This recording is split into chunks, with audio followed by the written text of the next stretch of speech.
Greetings, friends, and welcome to Life Mastery TV, your source for inspiration, empowerment, and fulfillment.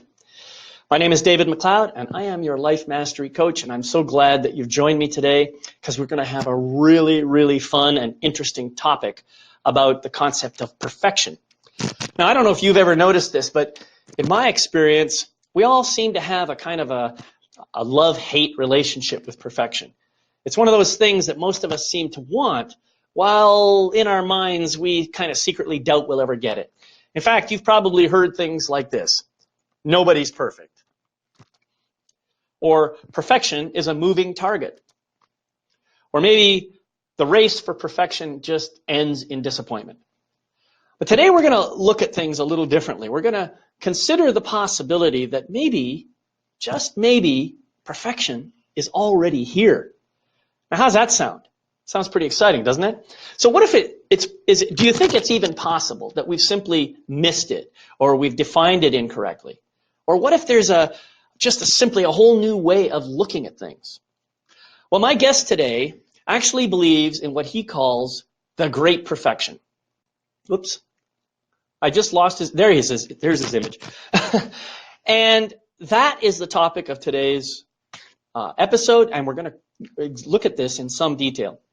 Harry Sherwood's dedication to following his heart led him to travel the world. He has lived with and learned from monks, yogis, martial arts masters, professors, and psychologists.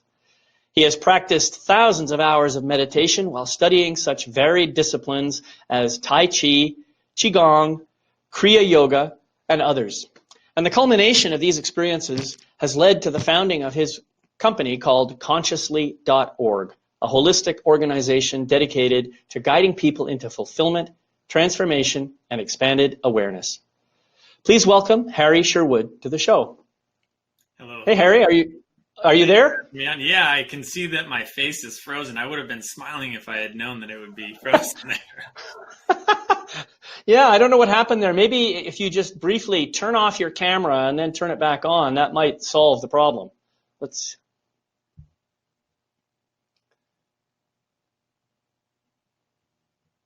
No, it doesn't look like we're getting a visual image from you right now. All a part of the great perfection, right, David? Exactly, sir. Well, in fact, I'll tell you what, for now, until we can get the camera working, why don't you just turn it off? At least we'll see your picture there. Okay. That's great. And I can hear your voice. So as we were talking a little bit about this before the show actually started, and this notion of perfection, where does it actually come from? And where do you have this idea of the great perfection? Where did that come from for you? It originated with a deep spiritual experience I had, actually, and it changed my orientation to how I perceived life. And since that point, I'd done a lot of studying and whatnot and living with monks and further meditation. And so I came across a couple other sources that talked about it, and it fit so perfectly with my experience that it started to form this perception that has only deepened and been a very profound journey. I'm more than willing to share that experience. But it originally came through something that happened to me and actually out of the blue. Yeah, I'd love to hear about this experience. I mean, anything that helps me to become more in tune with this idea of the great perfection is something that, I'd like to learn about it. So go ahead and share that. Yeah, so what happened was, at this point, I had already lived at the ashram, already gone to school, studied all that, got my degree, and I was working in a school for students with special needs for just one semester before I went back to the ashram because I wanted to go back and live there. And the school was a wonderful experience, but also a highly stressful experience. And especially since I was the young guy who had lots of energy, I was assigned a specific student who also had a lot of energy. We used to say that she was a missile that had been launched. It wasn't a matter of if she was going to hit, it was a matter of when and where, and almost daily. And so it was Christmas time, and we're walking to the occupational therapist office, and we're heading down the hall, and all of a sudden she just takes off running. And I tried to run and intervene before she was able to enter the office, and I failed. And so by the time I got there, she's already running up to this dollhouse that all the students had made. She starts moving around the pieces, and there's another student in there, hadn't finished his session. You can tell he's starting to get aggravated. And I'm trying to redirect her verbally, and it's not working. And I'm just, the stress is building. I'm just becoming a tighter and tighter ball. I'm like, this could be as it's about to happen. But then the OT, the occupational therapist, just kind of put out her hand. She said, no, it's okay. Let her go. And in that moment, I just let go. I said, cool. What I was really thinking was, cool, she's your problem now. That sounds good to me. Yeah. But as I did that, as I let go, this incredible wave of serenity overtook me. And as that was happening, I went over and I sat in the beanbag chair because this was the coolest occupational therapist office in the world. And I noticed my surroundings so much more vividly. And I saw the Christmas lights on, and there's Christmas carols in the background. I hadn't noticed any of that. And the serenity just kept getting more palpable and profound until after about 20 seconds, I was in this space, this dimension, this awareness. And I looked at the student who was moving around the dolls in the dollhouse, and I saw her in a completely new way. It was as if I was seeing her for the first time. I noticed that her moving these things around had nothing to do with her trying to be destructive or high energy. It was her way of interacting with the world. She had a different orientation to the world than I did. Mm-hmm. And I saw it as if I was watching a Tai Chi master in the flow of movement. It was perfect. Everything in that moment was perfect, just the way it was, as if it had been designed that way millennia ago. It was a part of this slipstream of beauty that is the universe manifesting in that moment. Right. And it lasted only for a few minutes, but I was just in this profound state of serene perfection, and it started to slip away. And later on, I learned that, some call that a Satori experience, which is kind of the sudden enlightenment that just comes out of nowhere.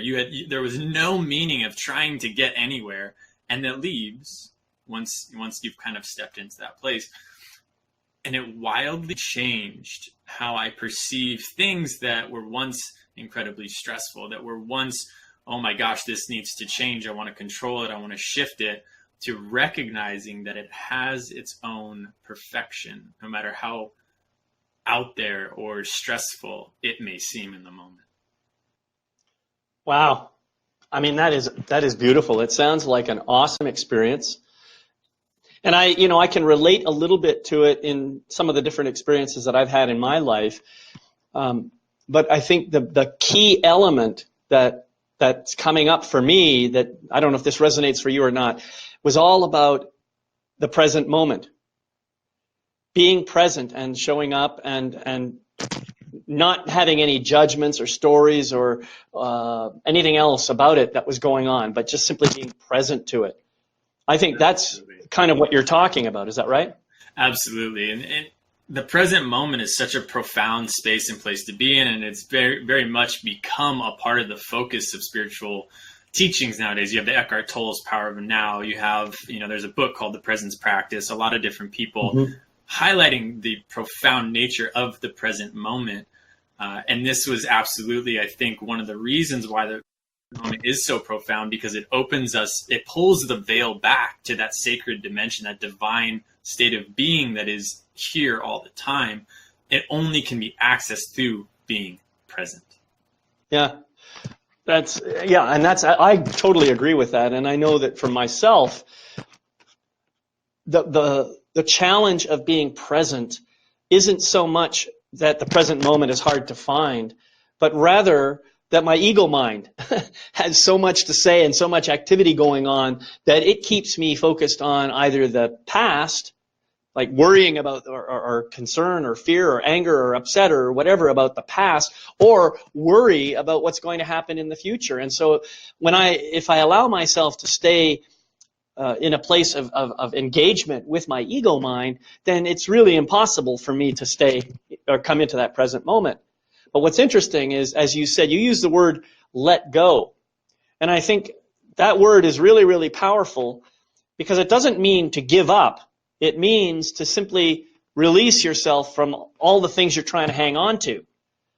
And I think that when you talk about letting go in that way, then what you're basically doing is saying to the ego mind, okay, off you go, let go, go, take a break so I can just be present.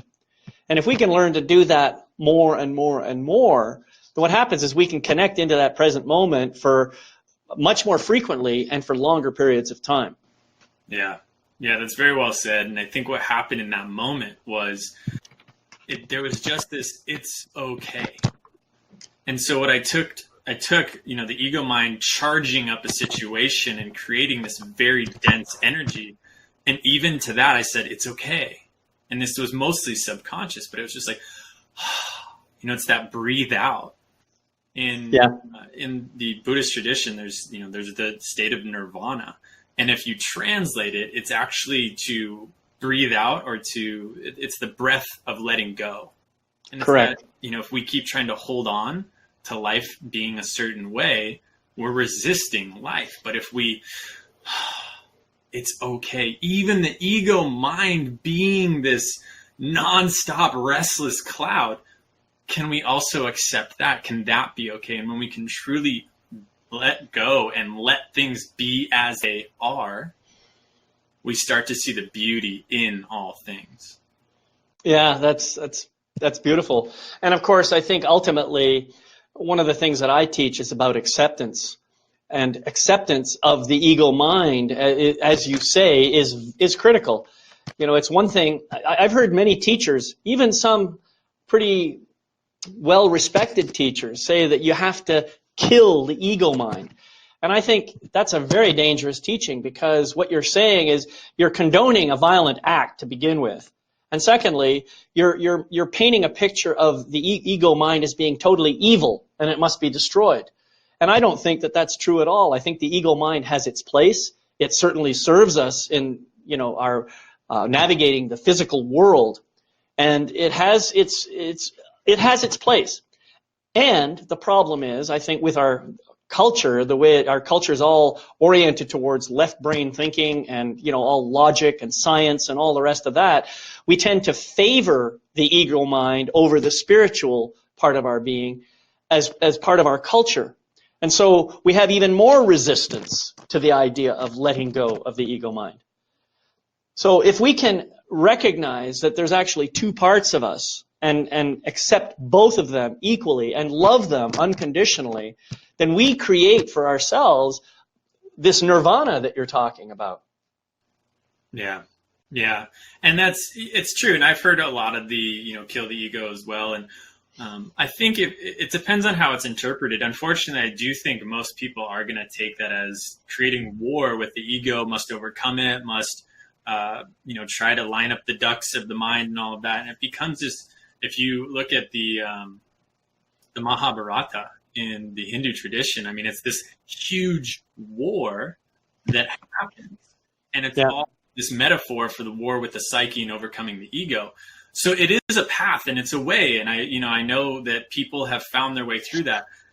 It's not mine. And I find that a better way to thinking of, you know, death of the ego is simply going beyond it in your deep states. And in the true connection, does it still exist? Yeah. But I'm on the fringe, or I'm outside of it, being the observer, being that deeper sense of self it's still there. I'm just no longer identified with it in that moment. And as you were saying, in the West, and especially, you know, today, there's so much focus on the intellect and so much focus. There really isn't much space for living it. Well, I mean, I agree with you. And if you think about it for a moment, I mean, we have scientists out there who are really trying to go out of their way to make people who believe in spirituality feel bad about that belief. I mean, I can think of one scientist in particular who tries to denigrate people who believe in God. Now, I'm not saying that I do or I don't believe in God, but I do believe that when we touch into the essence of who we really are, we just naturally become more spiritual. And that doesn't take away from science in any way as far as I'm concerned. But what I am concerned about is that people actually now are starting to worship science as another form of God. It's really kind of disturbing.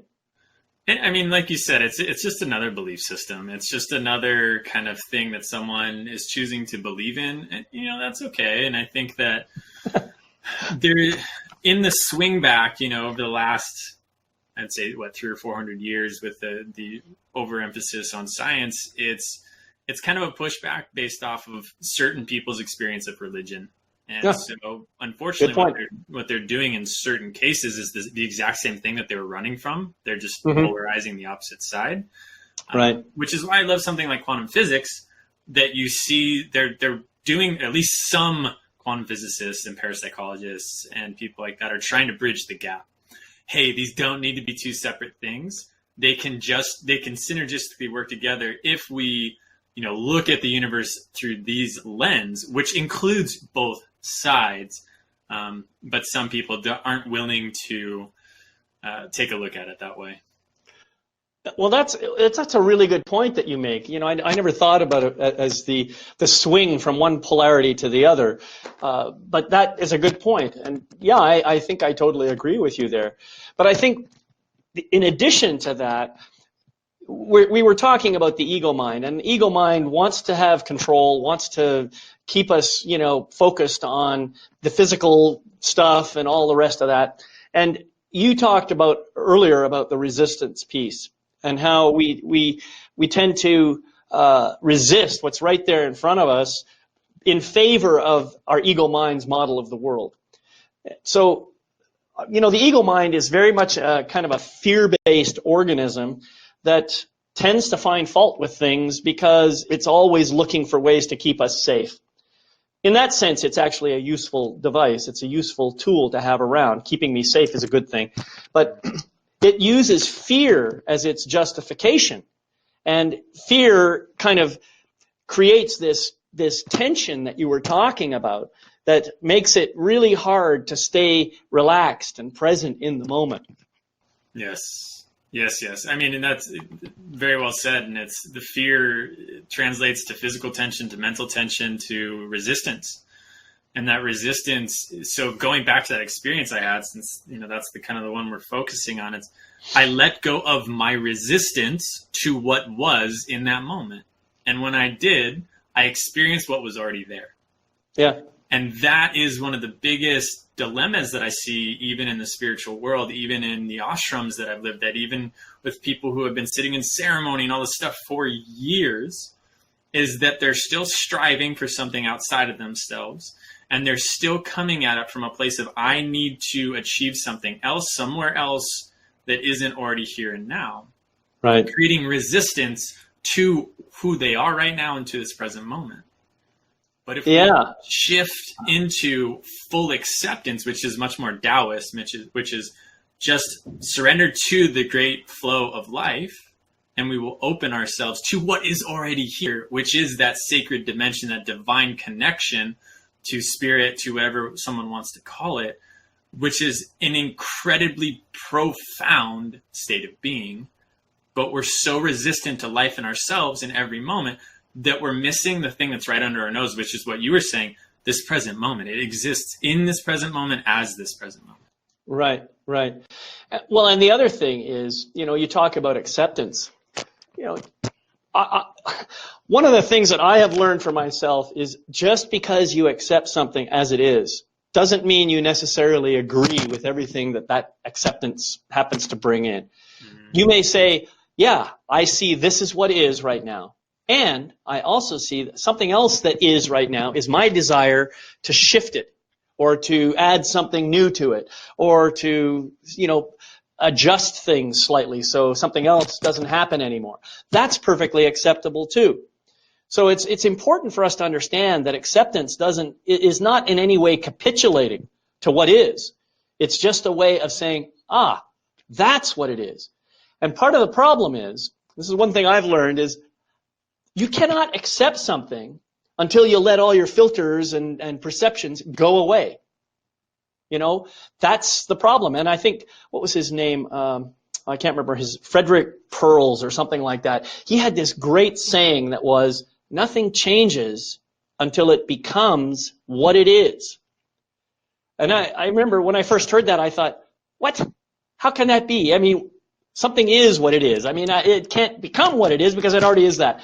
But after I studied it and I kind of meditated on it for a while, I came to realize that what he was talking about is your thoughts, your perceptions, your judgments, your interpretations, your conclusions, and everything else are clouding what you think that thing is.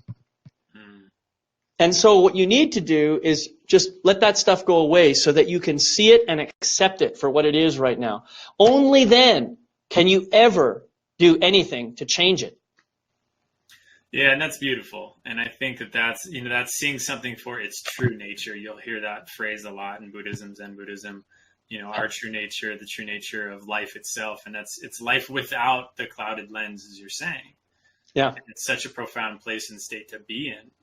It's a part of that awakened state. It is seeing things for as they are, not as we label them to be, and as we categorize them and judge them, and all of this noise in the mind.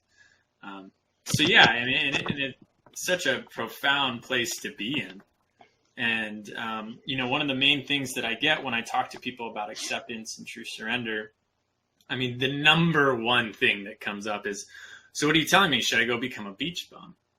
Do I not get to strive for things in life? And that's why I think what you were saying is so important, which is acceptance is not non-action. Yeah. In fact, sometimes truly surrendering to the flow of life, truly being acceptance, might call for greater action than you've ever taken before. That might be the very thing that you're resisting, in fact. That's a beautiful point. I'm glad you brought that up. Yeah, I like that. Acceptance doesn't mean non-action, and you still have the power of choice in every single moment. You can choose every single moment that comes along. You have another option, or a series of options in front of you. You just choose whatever feels right according to who you really are right now. And it's not about who you were yesterday or who you might be tomorrow, but it's who you are right now. And it right now is the only thing that matters. Yeah. It's the only life. It's the only time you're going to live life. Yeah. By the way, I was wondering, could you maybe try your camera again? Yeah, I tried it once, and it didn't work very well. Just leave it on. Just leave it on, and maybe we'll see you move, or maybe it'll pick up and catch, because it seems to catch a new image of you every time. Yeah. I'm just going to start making some funny faces as I turn it off. Oh, yeah, right. It'll probably catch one. Anyway, we talked about resistance. And then partway through your conversation, you also mentioned something about enlightenment. And I'd like to actually talk a little bit about enlightenment a little bit, because I think there's a bit of a misconception about what enlightenment really is. What's your perspective on that? I love this conversation because, like you said, typically enlightenment and the awakened state have been synonymous, especially in Buddhism throughout time. I mean, Buddha literally means the awakened one. And so I think awakening, or to, when did you have your awakening type of thing, is a term thrown around quite a bit nowadays. And I understand it in the idea that, like, when did you wake up to there's a whole other world of spirituality and deep, divine connection type of come out of the fog in that way. But typically that's not the way that it's been used throughout time. It's much more, it is much more the legendary state of being in a complete state of connection to life as it is, in the profound nature of the divinity of life.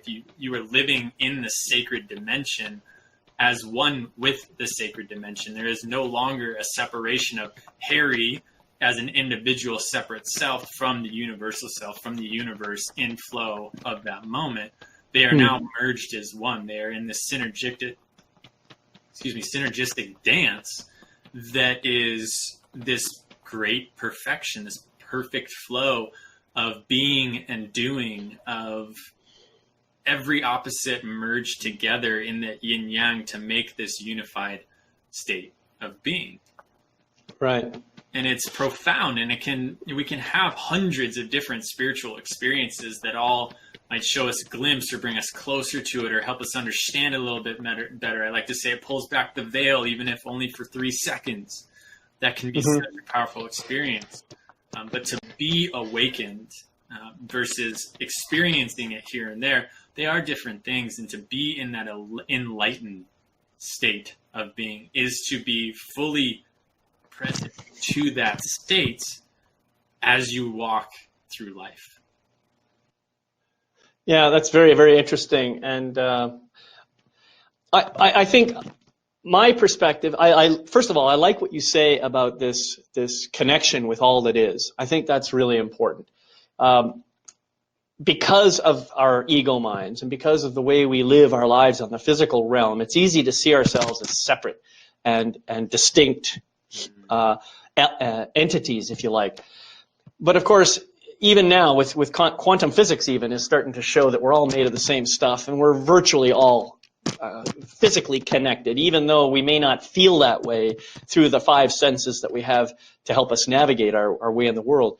But the reality is that we really are connected with all that is. We are part of what I call omnitude. I like that name because it takes away all the energy of the other terminologies that are out there. And it's meant to convey this notion of oneness while at the same time comprising everything that we imagine in the universe, which all the good, all the bad, all the up, all the down, all the left, all the right, all the man, all the female, you name it. It's all part of the same beautiful connective tissue. And that entity, that oneness, if you like, has created this amazing experiment for us to be able to experience that oneness by coming out into this physical world and first experiencing separateness. And it's the separateness that helps us to understand as we wake up, to use your term, our connection to everything else. And so people will do it when they do it. Now, I also happen to believe that enlightenment is more of a process than an end state. Now, that may not be true, but that's how I see it. I see it as something that I'm continually getting more and more enlightened with each new experience that I have, with each new opportunity I have, with each new choice I make, with each new expression of myself that comes into being. I see myself growing and becoming more and more enlightened moment by moment. Does that resonate with you at all?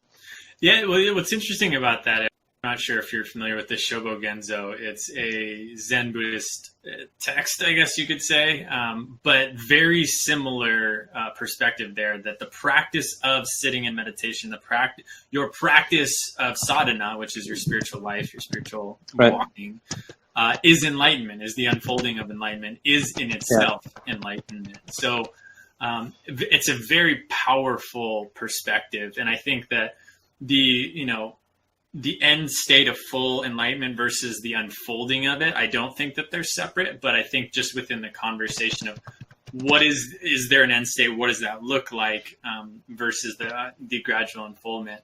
But I like that a lot, and I've always appreciated the Shobo Genzo's perspective on that, because it is so profound that in the great perfection, however it unfolds is exactly the way that it's meant to. And that's this divine in awakening that is happening over eons, which, based off of a lot of great spiritual teachers that have touched these depths of reality, come back and they say, it all happens in the blink of an eye. Time is here in 3 dimensions, but beyond it, it doesn't exist in the same way. So it might take us however long, depending on whose tradition you might be in congruency with, thousands of lifetimes. It's a snap of a finger in truth. So extended over a period of time is instantaneous at the same time. Right. That's another interesting point there that you made. And the fact that, or I don't know if it's a fact, but it's our collective agreement that the unfoldment of the spiritual nature and the end state are the same. They're not separate from one another. That's also true because everything is all one, and it's all one right now in this moment. So I think that's a beautiful perspective to hold. Yeah, yeah, and it's very empowering too. There are a lot of people on the spiritual path who recognize, like, ooh, this might be a little bit more slow going than I thought it was going to be. And to have that connection, that depth of understanding. I mean, that is the Tao, right? The Tao is the great flow of life. And the acorn is just as powerful and magnificent as the full-grown oak tree. And so, it's within that, it's recognizing wherever you are is perfect in its essence. It's amazing that you mentioned that. I don't know why, but I've been growing my own garden.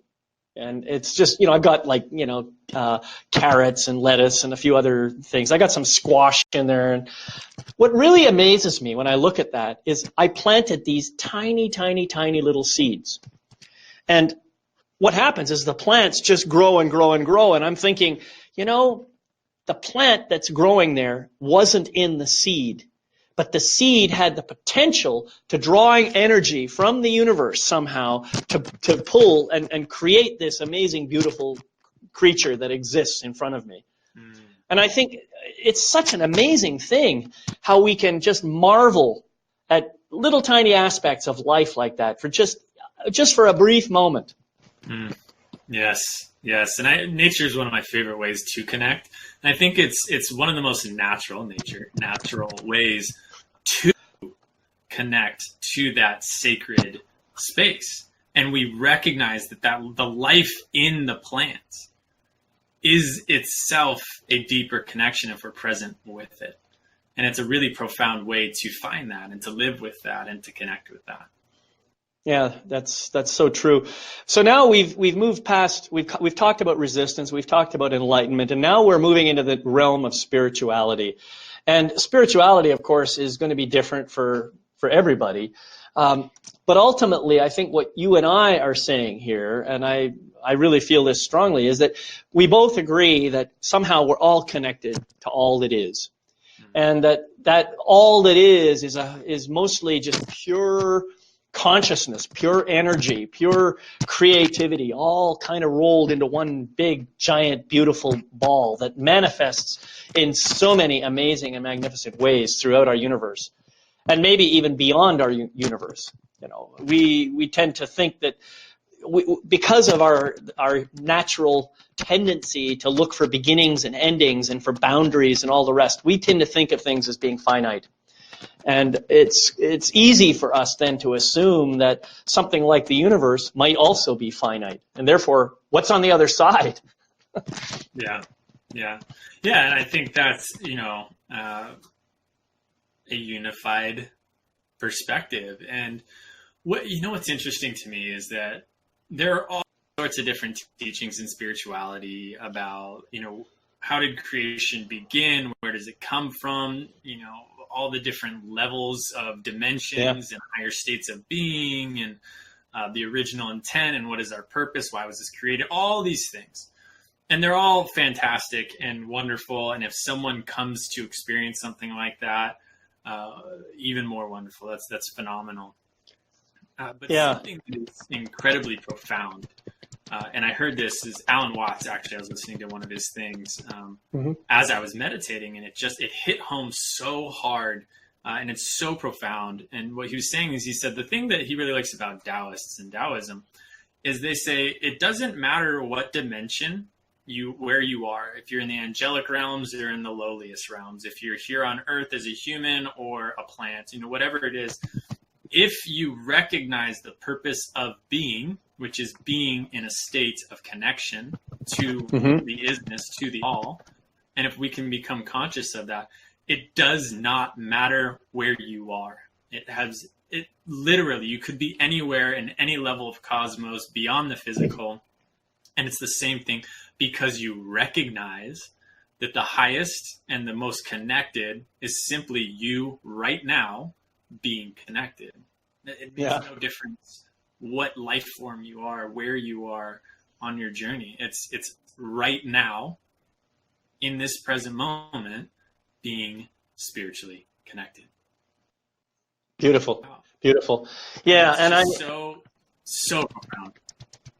Yeah, no, I agree with that. And not only that, it kind of resonates with my own teaching about, in relation to my idea of omnitude, is that because all energy forms are created with the same purpose, and that is to experience itself fully and thus contribute to the overall experience of all that is, therefore, every energy form is equally important. It doesn't matter, what ranking we put it on. Like, as you said, the angels or the devils or the plants or the animals or the rocks or the trees or whatever, every single energy form in our universe has a purpose, which is to help contribute to the overall experience of all that is. That's the teaching that I have learned. I don't even know where I got it, but I know I got it from some place big, and it just feels like so truthful to me. It's like ultimate truth to me. And that, what you just said, is taking from concept to a lot of people who might be listening to this, who might have heard that before. A lot of us, we take that in and say, oh, that's cool concept. But there's a difference between concept and someone who deeply resonates with it and believes that. Because when we resonate with it and we truly believe it, it changes our actions. It changes our life. If I truly believe that I am not only connected to all things, but all things have an equal purpose of being and their own great part of the great perfection, I start to interact with those things differently. I no longer see a tree as something to build my house with. I no longer look at animals as something just to eat. I no longer look at a fellow person who might be in a lot of pain as just a you-know-what. Mm-hmm. It becomes this great empathy and compassion starts to be birthed in our hearts. Yeah. We start to see everything as an extension of ourselves, and we are a part of everything else. And it truly changes our orientation to life to take it from intellectual concept to an embodiment of being. Yeah, and you're absolutely right. Spirituality really is it's embodying the teaching. Yeah, I totally agree with what you're saying, and I also agree with what you're saying about how it impacts me.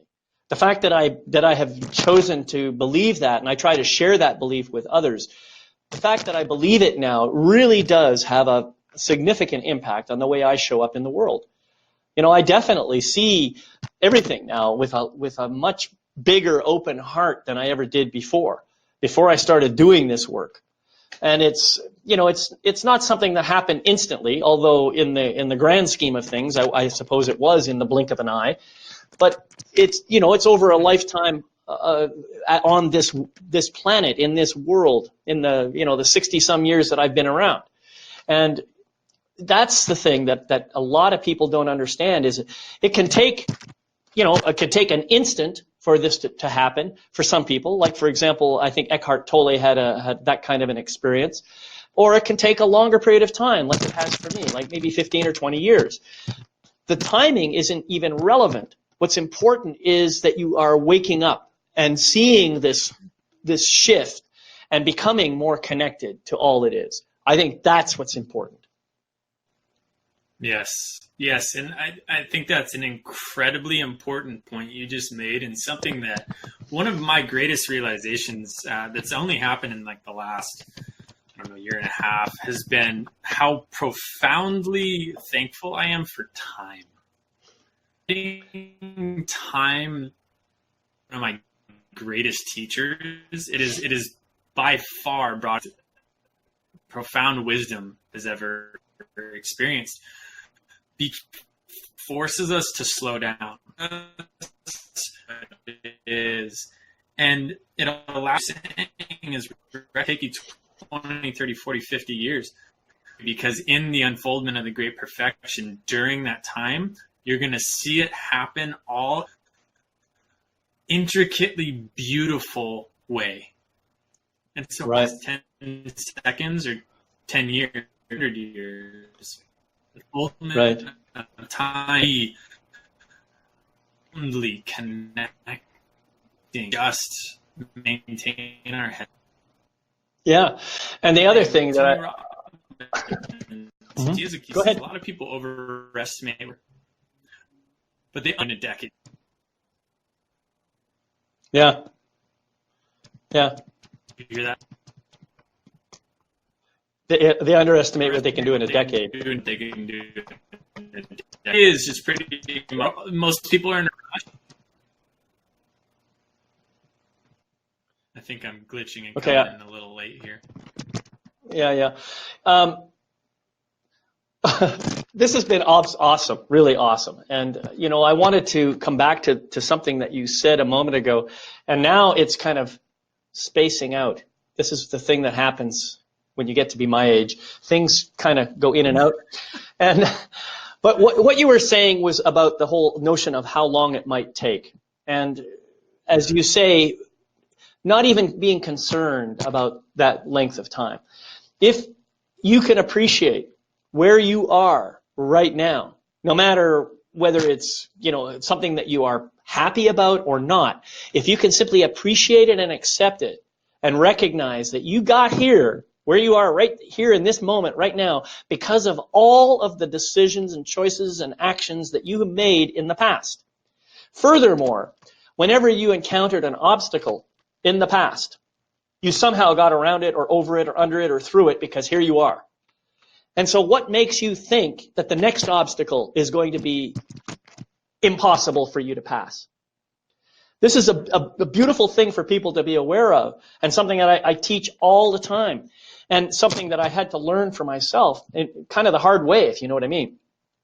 But the point I'm trying to make is, I am here now, and I didn't really understand my path until I got here. And that may be true for other people too. Yeah. Yeah, and that's that clarity that comes with time, and which is why, I think it's, I've seen the last decade and its purpose in every step of it, only near the end of it, and how profound it's been because I was able to see that every single step led to the next step, led to where I am today. Right. And it's just so profound. It truly is. It left me in awe and teary-eyed and all of that, and this deep connection of, wow, time is something I used to hate. It's literally something I used to resist more than anything else because I wanted to be enlightened now. Yeah, right. And now I respect it so much more. Right. Honestly, it is one of my greatest teachers. Well, and we have two different kinds of time here.